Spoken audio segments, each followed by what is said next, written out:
Hi, this is Jennifer from Read It Again. Come join me while I read part 2 of The Silver Thread from the Unicorn Secret series by Kathleen Duey. Please consider subscribing, and if you enjoyed this book, hit the like button and share this video with all your friends.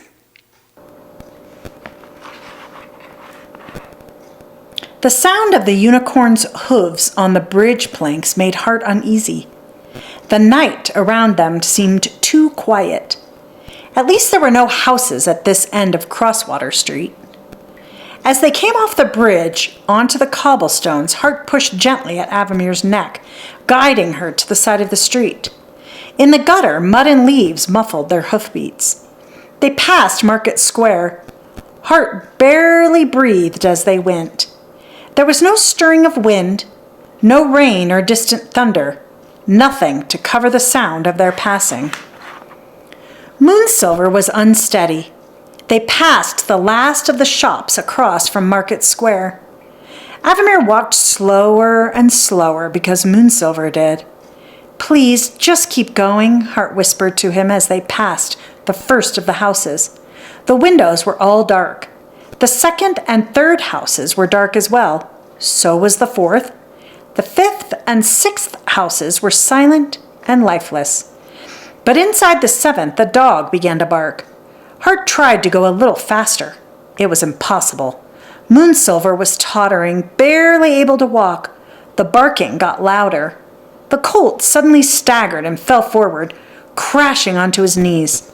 Hart stood over him, trying to drag him upright, but he did his best, his hooves skidding on the cobblestones. The dog kept barking a quick, jarring rhythm. Hart glanced at the house. The front door opened.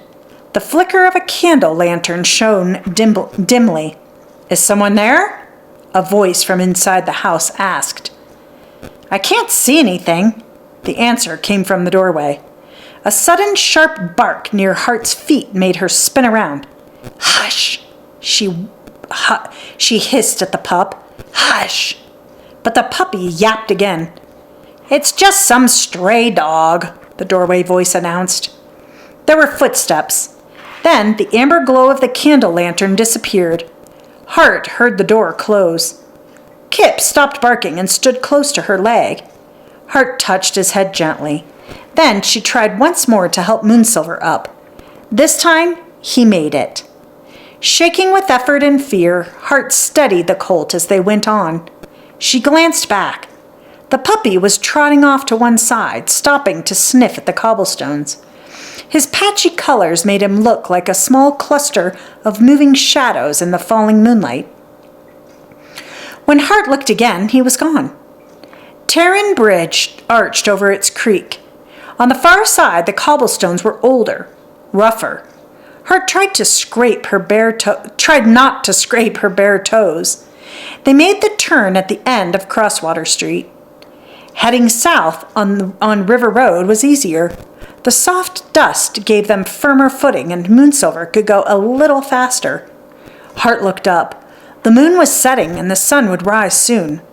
It didn't matter now. They were getting close to Crooked Lane. When Hart saw a lantern shining in Ruth Oakes's window, she felt tears rise in her eyes again. Ruth was up very early, as usual. The unicorn stood quietly on the garden walk, Moonsilver leaning on Avamir. Hart inhaled the strong scent of rosemary and hyssop. Then she stepped up to the door and knocked. Ruth Oakes opened the door and looked out. Her eyes went wide. "I was so worried, child," she said, opening her arms to hug Hart.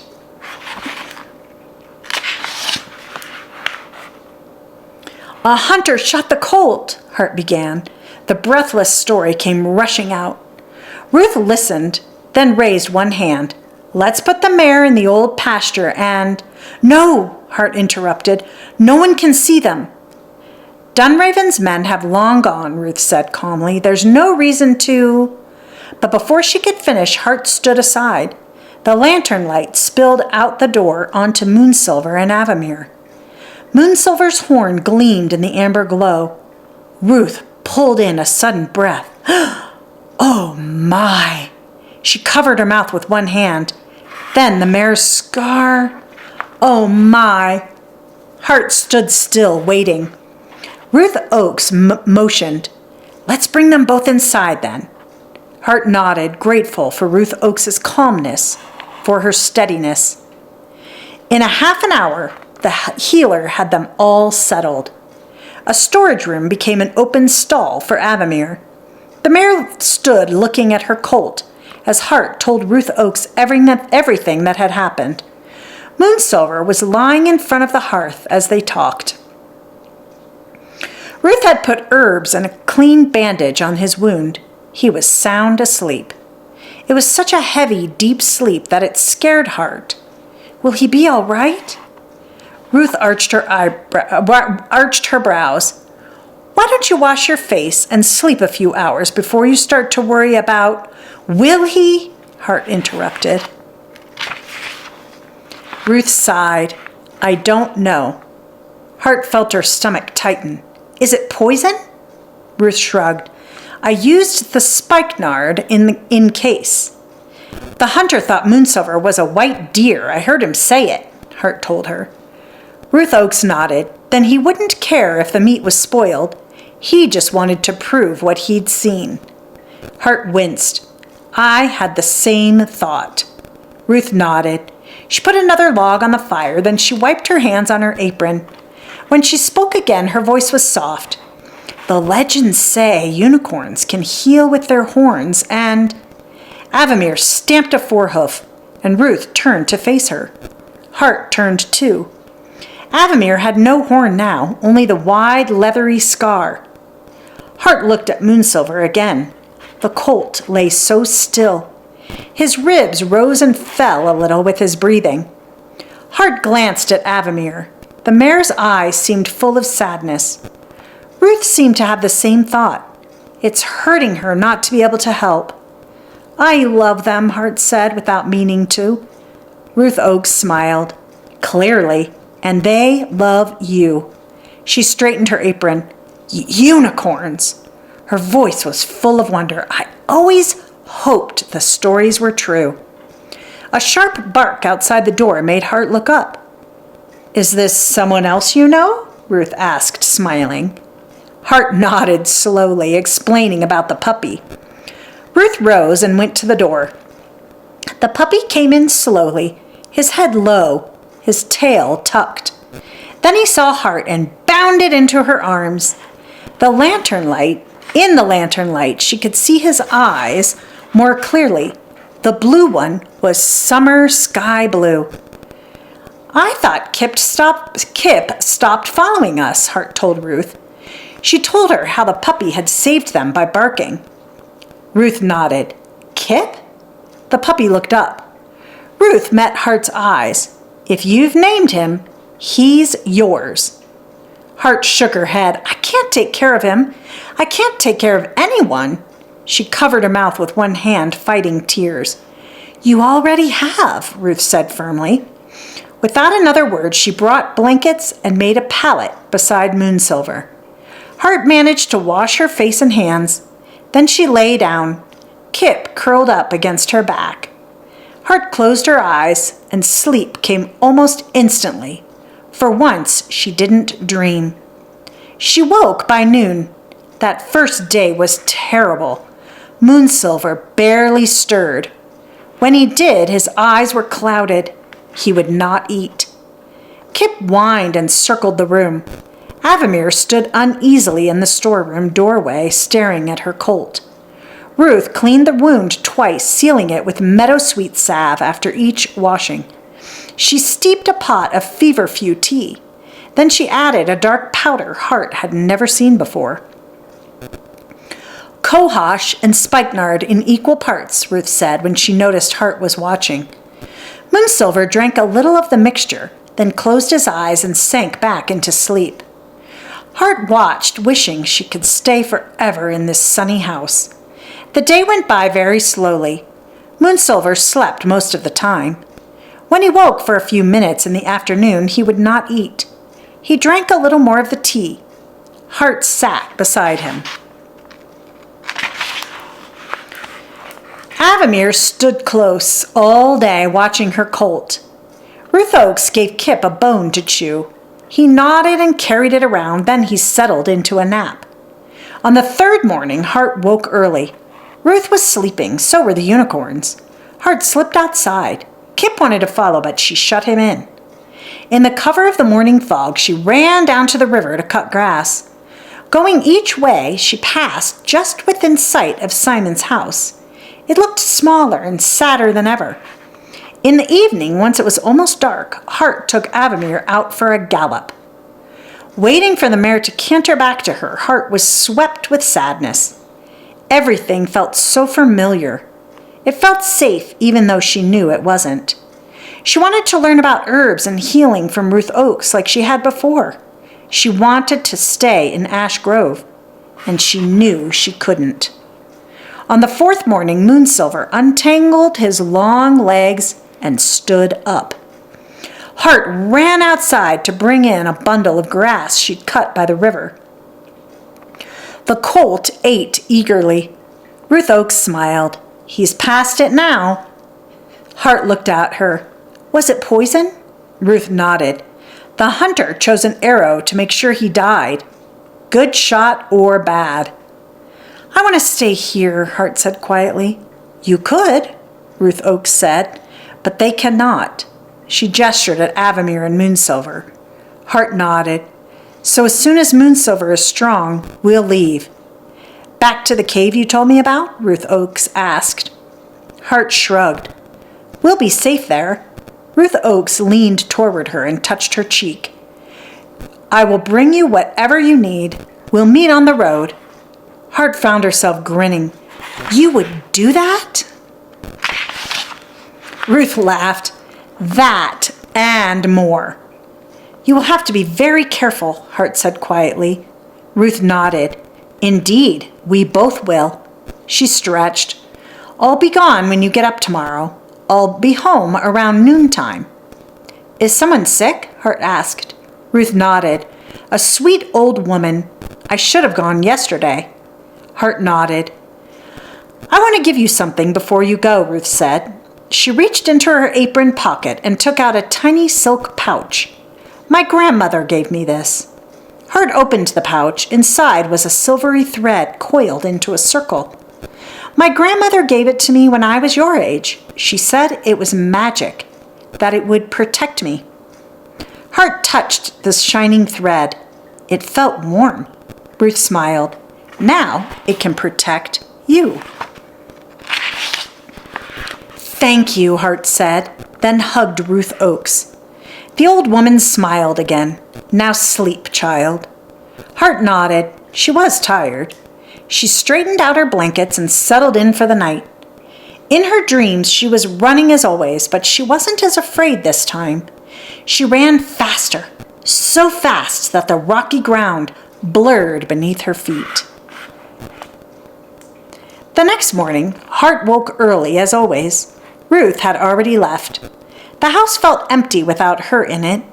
Hart got up and dressed, careful to be quiet. Avamere was awake. Moonsilver slept, but it was a normal sleep, a healing sleep now. Kip sat up, watching her. When she went out, he slipped past her and scrambled through the door before she could close it. Hart tried to catch him to put him back inside. He ran in circles, dodging her easily. "I'm not playing, Kip," Hart whispered. "You have to go inside." Kip ignored her. He leapt aside when she reached to grab him. Hart clenched her fists. "I have to go get grass," she scolded. Kip reversed direction and ran close enough for her to lunge at him and miss. Hart frowned. There was no real reason the pup couldn't come with her. The fog was as thick as cotton. They would be well hidden. Almost no one ever came this far south of town, especially not this early in the morning. There was nothing but sagebrush past Simon's house, sagebrush and the Blue River. Hart started off. Kip stayed close to her heels. She followed Crooked Lane until she could see Simon's place through the fog. Then she veered off through the sage. Kip ran ahead, then came back. The blue river was beautiful, Hart thought, as she walked down the long slope. As always, she glanced toward the place Simon had found her, lying asleep in the grass. As always, she tried to recall something before that day. Maybe I never will, she told herself.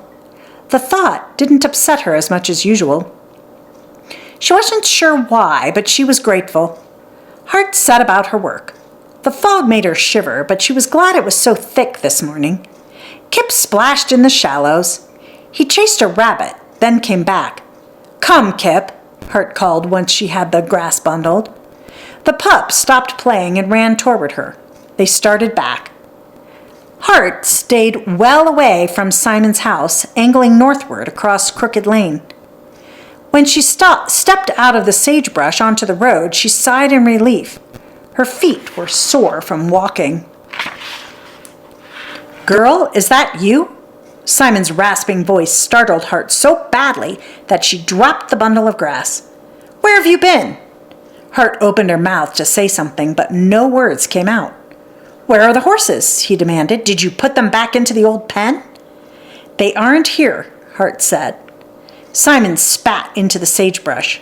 "Did you sell them?" His face was sharper than Hart had remembered. She saw him step forward, but she could not move. She saw him reaching out to grab her arm. She still could not move. Kip barked suddenly. Simon jerked backward as the pup jumped between them. Kip stood stiff-legged and solid, growling at him. "And a pup now, too?" Simon demanded. "You can't come home with a pup." "I'm not," Hart said, cutting him off. Simon looked like she had slapped him. "What?" "I'm not coming back," Hart said. She scooped up the grass. "Avamere and Moonsilver are mine. I have taken care of her and fed her, and I've taken care of the colt. And I left you money for everything else." "You are ungrateful," Simon began, but she interrupted him. "I am not, but I am never coming back." Hart strode away, Kip following at her heels. Back at Ruth Oakes's house, she laid down the grass. Moonsilver ate eagerly. Avamere crossed the room to join him. Simon would be angry, Hart knew. He would be watching. Hart clenched her fists. She wanted so much to stay, but she couldn't. Not now. Hart went into the kitchen. She filled the gathering sack with leftover bread and some dry barley. She took a few carrots and some herbs, too. Then she unknotted the strip of cloth that held her coins. She left half her money beside the kitchen basin. Ruth would never ask her to pay, Hart knew, but she felt good doing it anyway. Hart took a length of flax rope from Ruth's storeroom. She knotted it into a halter. From a distance, at least, Avamere would have to look like an ordinary horse. "We have to go now," she told the unicorns. They were busy with the grass. "We have to go now," Hart repeated urgently, touching Avamere's neck. The unicorn mare allowed Hart to slide the halter on.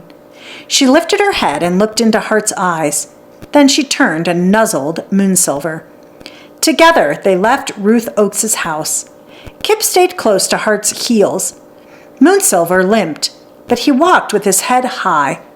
Hart closed the door softly, silently, wondering if she would ever see Ruth again.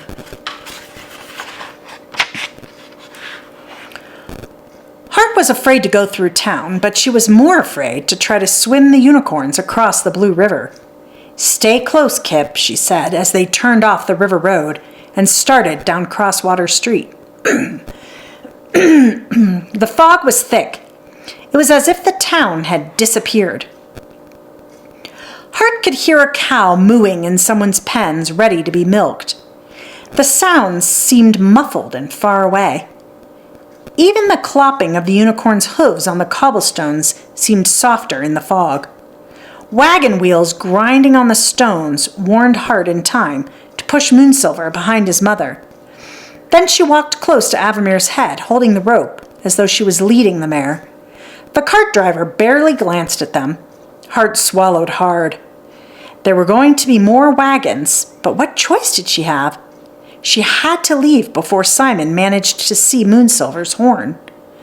Avamere stayed close as they walked, just the right distance for a horse being led along. Moonsilver stayed behind her. Kip barked at vague shapes in the fog, but he was quiet when the wagon passed.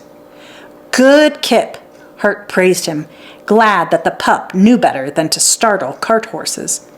They were almost past Market Square and heading for the Blue River Bridge when Hart saw two familiar shapes in the fog ahead. Tibbs Renner and his mother were on their way to market. No one walked with them. Hart knew why. They always smelled of the knacker's yard. Mrs.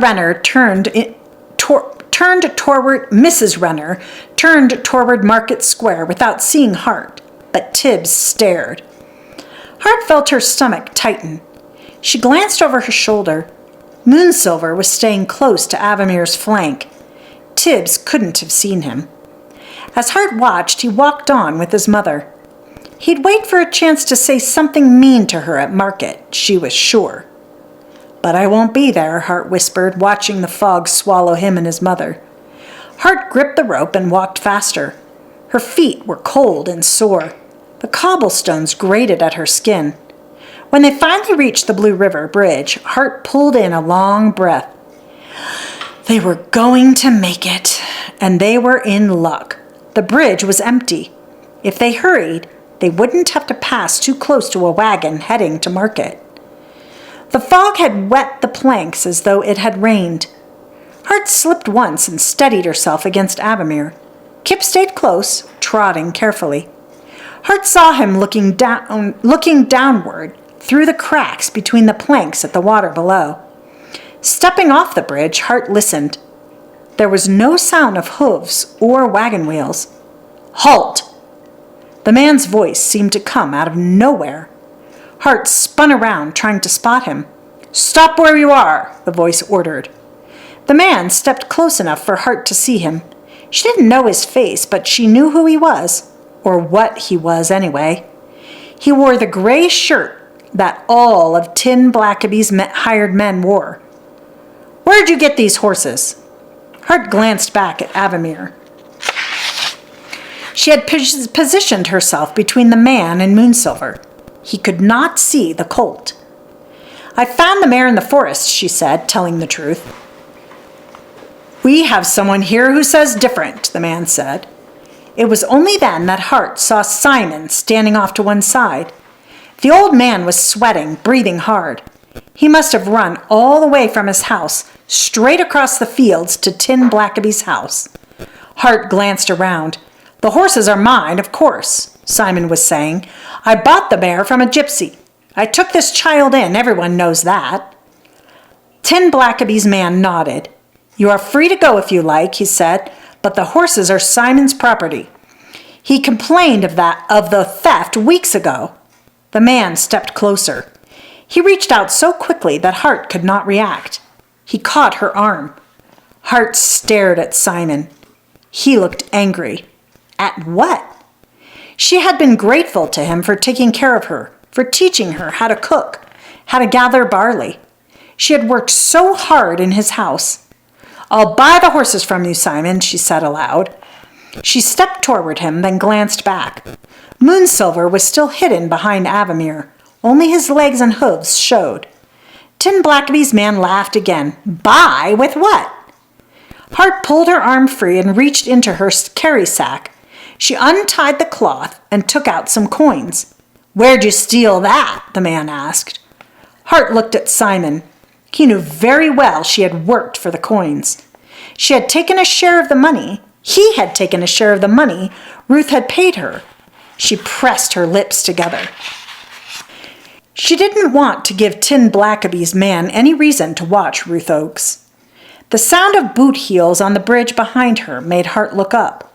She saw two more of Tin Blackaby's men coming through the mist. In seconds, they would be able to see Moonsilver. We've caught old Simon's horse thief, the man beside Hart called to them. Goat thief, too, the other man shouted back. Hey, what is that? A colt? Hart whirled around and pulled the halter off Avamere so the rope wouldn't tangle and trip her. Run! Get away! Hart jumped aside as the unicorn mare reared, lunging into a gallop. Tin Blackaby's man was knocked sideways. Moonsilver leaped over him to follow his mother. In an instant, they were gone, their white coats blending with the fog.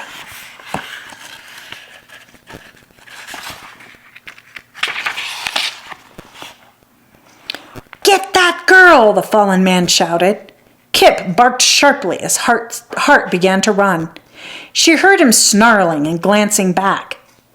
Kip was darting in and out of the man's legs, snapping and growling. One of them stumbled, cursing. Kip sprang away and raced after her. Hart headed for the trees, clutching her bag as she ran. Hurry! A man's voice called through the fog. She won't get far. Hart veered away, guided by the men's voices as they shouted to one another. Her bare feet were silent in the dust. Their boots thudded heavily. She changed direction again when she reached the edge of the forest. Hart heard Simon's voice muffled in the fog, shouting her name. She slowed enough to look back. She could hear Simon and Tin Blackaby's men, but she couldn't see them through the fog. That meant they couldn't see her. Hart dodged around a huge oak tree, then ran on, heading into the deep woods. Kip appeared out of the fog. He ran beside her. Hart angled her direction again. Slowly, the shouts behind them faded. Hart ran until her legs ached. She ran until her breath was painful. Then finally she stopped and listened. She held perfectly still. Kip stood leaning against her leg, panting. Hart picked him up and held him close. Be quiet, she whispered to him. Kip wriggled in her arms, but he didn't bark, and all around them there was only silence. After a long time, Hart began making her way through the woods, staying well back from the road. It was almost dark when she got back to the cave. She walked slowly, coming up the slope carefully, listening. It was silent. There were no voices, no hoofbeats, nothing beyond the normal stirrings of mice in the pine needles. Hart bit at her lower lip. If the unicorns weren't here, if they were lost or hurt, her eyes flooded with tears. She wiped them away and started upward, Kip at her heels. The pup yipped once they topped the rise. He bounded ahead of her, then ran straight into the cave.